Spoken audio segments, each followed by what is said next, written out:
Yep, Leigh Elphinstone, farm here at Sisters Creek on the northwest coast of Tassie. Predominantly potatoes and beef cattle with a few other crops in between. We fairly high input potato growers.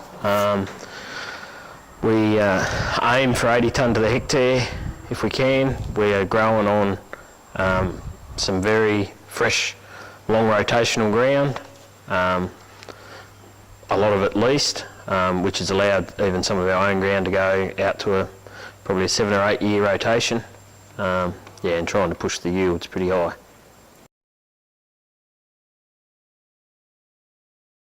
Preparing the ground for the potatoes, we generally plough and have a fallow for a while, and then do a rip hoe in the one pass to really get rid of the compaction before planting.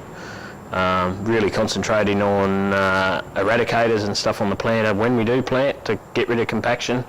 And then at harvest we like to keep all our trucks, if we can, to a headland on one end, and then once harvest is complete, try and get in there before it gets too wet to deep rip to alleviate any of that compaction that we've made. Yeah, we run all our own gear, so we make our own decisions on when we will and won't harvest. Try not to be in the paddocks when we're making a mess. Obviously the truck's probably the worst thing for compaction when it is wet.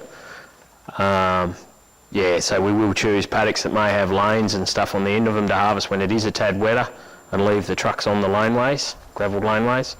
Yeah, and yeah, if it's just too wet, we generally stay out of the paddock so we don't make a mess, because you pay that price for years.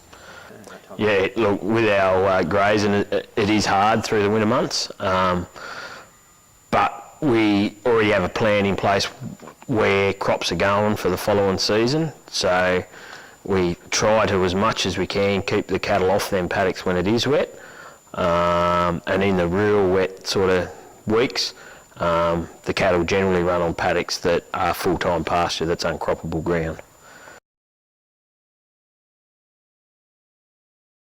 Yeah, our rotation varies a little bit. On some of our own ground, we're following other crops before the potatoes. If we think the paddock has a bit of history with some disease issues, we like to plant a mustard, Caliente and Nemat we've been using, which seems to be giving us quite good results. And in some other cases we will do that post potatoes before any of the other crops as well. And generally, if it's not that, it's an annual ryegrass. We try to get in as soon as we can once we've finished harvest, before the winter sets in. The best thing about trying to get something back in the paddock as soon as possible after spud harvest, you're harvesting in autumn just before the winter. We get quite a lot of rain through the winter months. We want to stop any erosion, keep all the soil on our paddocks, not down in the creeks. Yeah, plus some of the crops seem to help alleviate some of the compaction that you can struggle to get rid of with machinery, just with their root growth. Look, it's not always perfect. Some of our cover crops and stuff we're doing are through the winter months, and it can be hard to incorporate it probably at the optimum time. But yeah, main thing is obviously the ground moisture, make sure it's not too wet when we're doing it, so we're not creating damage with putting in something like that.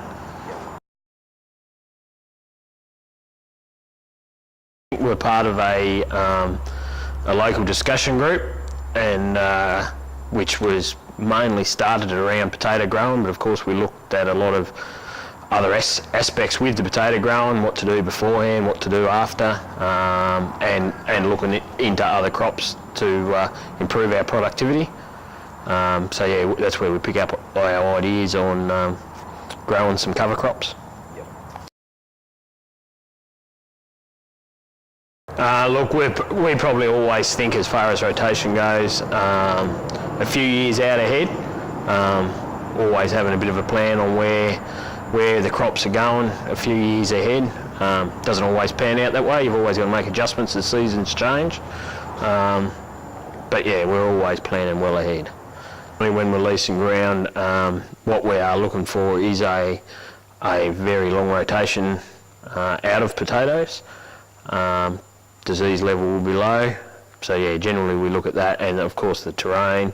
Stone is a huge issue in some of this fresher ground around here. Yeah, and some of the hills are a bit of a battle to contend with too. Yep.